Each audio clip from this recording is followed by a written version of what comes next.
Good afternoon, good evening. Today we are going to talk about Azure High Availability.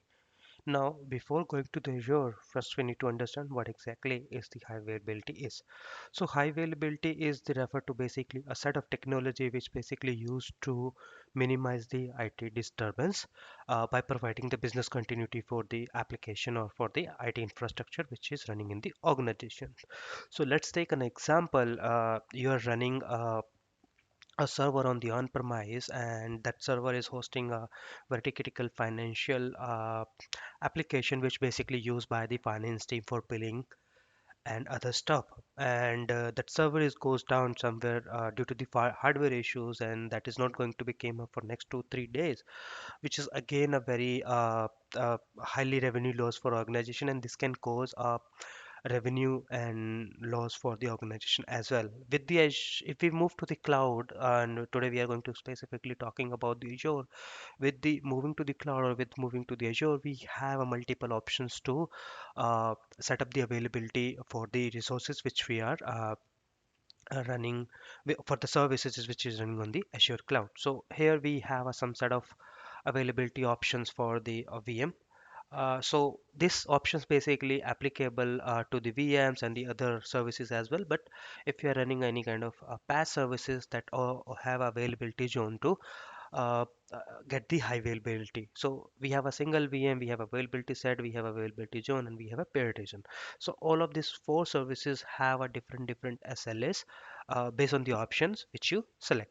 So here is the 360 view with the Azure High Availability. So if you go with the single VM, you can get a 99.9% SLA. If you go with the availability set, then you can get a 99.95% SLA. If you go with the availability zone, then you can get a 99.99%. And if you go with the paired region, it is something like if anything of any kind of natural disaster happen in the primary region, then you can continue run your application from the secondary region. Now here is the catch, like for the availability set and availability set and the single VM. So here is the difference, with the availability set, availability zone, and the single VM. So if we run the instance with the single VM, we can get a 99.9% SLA, but we need to make sure that VM should be running only with the premium storage or premium managed disk.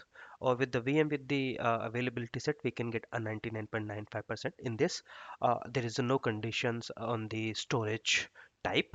And then if we put the VM in availability set, which distribute the VMs within the uh, data center in the region, with that we can get a 99.99% SLA for the workloads in the availability zone. Now, here is how availability set looks like. In availability set, the infrastructure is basically divided into uh, domains. One is called a fault domain, another one called is the update domain. Fault domain is basically referred to the rack, and the update domain is basically referred to the server where your VMs is hosted. We'll be able to show you how exactly fault domain and update domain will get assigned to the VM in the demo.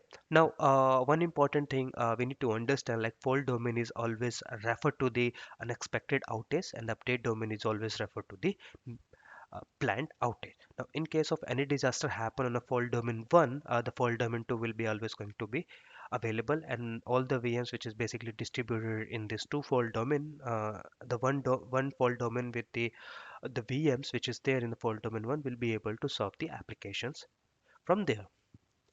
Another option which we have is availability zone.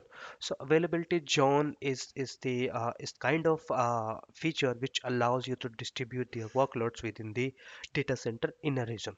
A region can have a minimum two availability zone, and a maximum I think can be go for three or four. So in this availability zone, what happen, like it's have a separate power, separate cooling, or separate networking within a one zone, since they are being divided based on the data centers. So if the zone 1, or let's say the data center 1 is goes down, zone 2 would be available to serve uh, the applications and the VMs which is distributed here. So when we deploy a resource in the Azure, we have options to select in which zone we want to deploy that resource, or either we want to go with the zone 1, zone 2, or zone 3. That's how we can basically differentiate, or we can basically you know segregate, not a segregate actually, that how we can divide our infrastructure, like the VM1 I want to put in the zone 1, and the VM2 I want to put in the zone 2, or VM3 I want to put in the zone 3. So that's how you can have your VMs spread across the data center in the region. So this is how the SLAs and the stuffs looks like for Azure single VM, AV set, and availability zone. Now let's uh, go with the demo.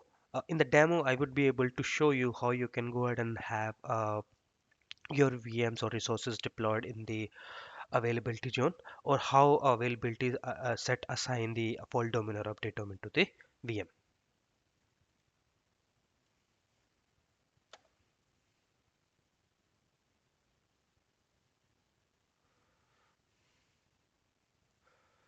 So here is the Azure subscription.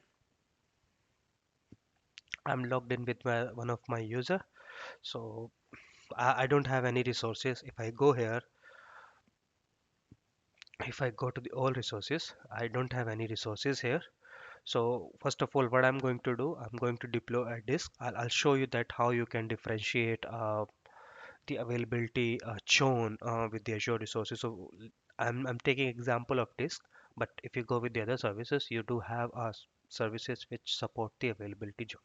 So if I go here, I can go ahead and create the resource group, since I don't have any resource group here. Alif demo, and then I can demo disk one. So if you go here, you will able to see you have availability zone. So if I deploy this VM, sorry, this disk in availability zone, this will be get deployed in the data center one. So I can go ahead and click on review and create it, since I'm using the default configurations of the disk.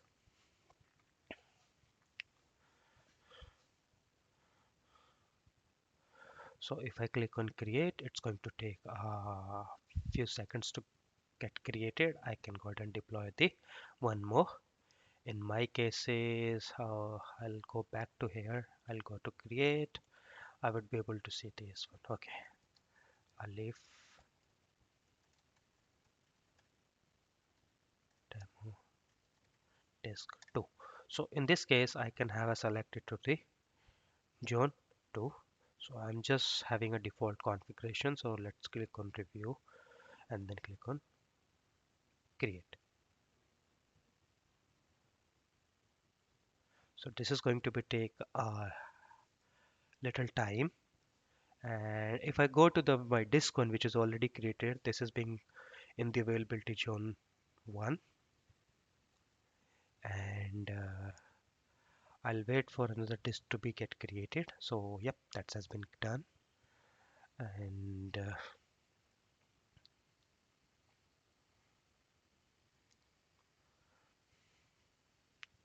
it's going to take a little time to show here. I'm just refreshing a complete page. Okay, it's still not showing. That's a very interesting. Yeah, now it's here. So if you go to the disk one, we have availability zone, and then disk two is in the availability zone two.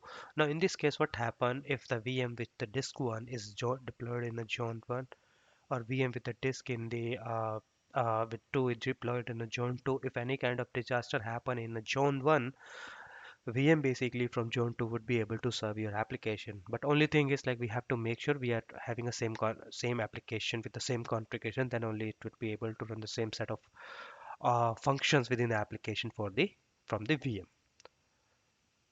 So that's how you can have your availability set. Now next step is I'll show you that the options like availability set, which is available from the VM.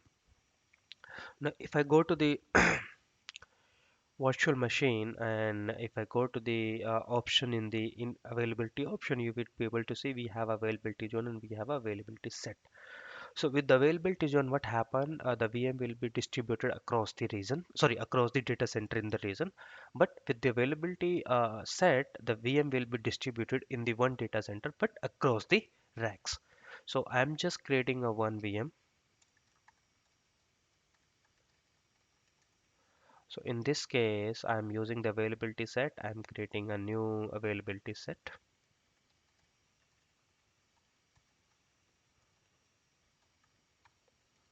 So in this case, you see I have a full domain or I have a maximum 20 update domain. Now, full domain is always referred to the rack as I told you earlier in this video.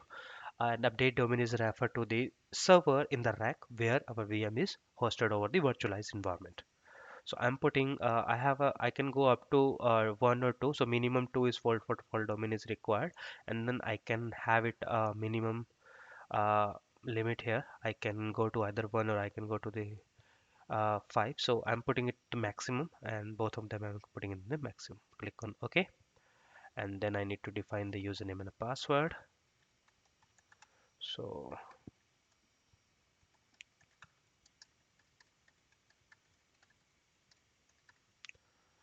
rest of the configuration I'm using a default configuration. So it's just going to validate. Okay, it says the validation is failed. Interesting. Uh, that's fine. Hmm, it's running a final validation now. Now it looks good. I can go ahead and click on create. So as soon as click on the create, and the deployment will be get submitted in the backend. When the VM is get created in the availability set, we would be able to see this VM have a full domain or update domain assigned. So that's something we want to do. I want to show you how exactly the availability set work. So we need to wait for a few seconds to the VM to get deployed.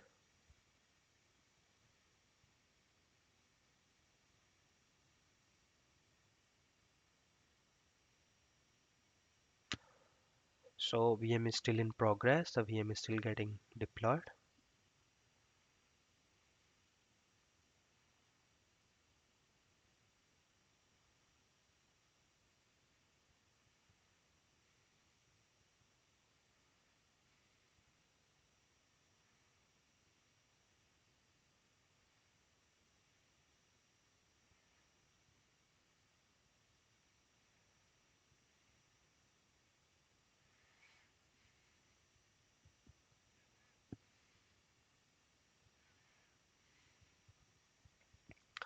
So refresher. So once you do that, you will see your VM is still in provisioning state. But if you go to the scalability, here you will be able to see what is the fault domain or what is the update domain for this VM. So we just need to wait for a few more seconds to change the status of VM from creating to running.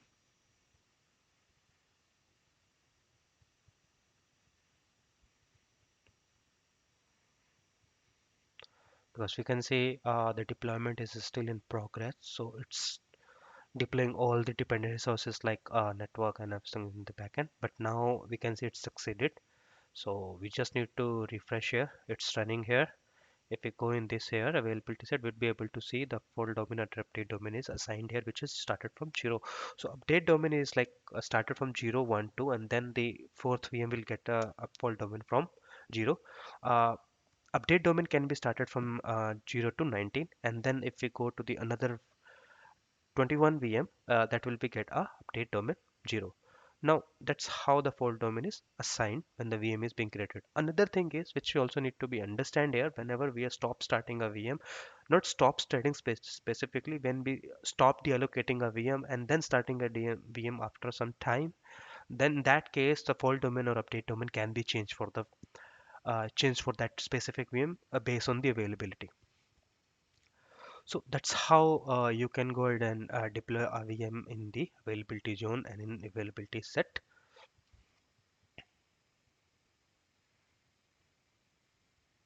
So that's what I have for in you in the demo. I hope you like this video. Please like and subscribe. And if you need any kind of help for migrating your workload from on-premise to Azure cloud, or if you want to deploy a new resources, or if you need any help, please feel free to reach us. Thank you.